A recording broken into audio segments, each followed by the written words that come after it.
आपण पाहत आहात कराड टुडे न्यूज.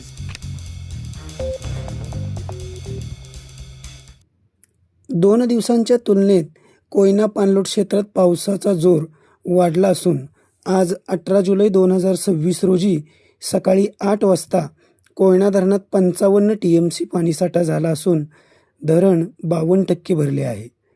सध्या धरणात 9,325 क्युसेक पाण्याची आवक सुरू असून कोयना येथे 61 मिलीमीटर, नवजा येथे 56 मिलीमीटर तर महाबळेश्वरला 72 मिलीमीटर पावसाची नोंद झाली आहे. गतवर्षी आजच्या दिवशी धरणात 77 TMC पाणीसाठा होता, तर धरणातून 11,400 क्युसेक पाण्याचा विसर्ग सुरू होता.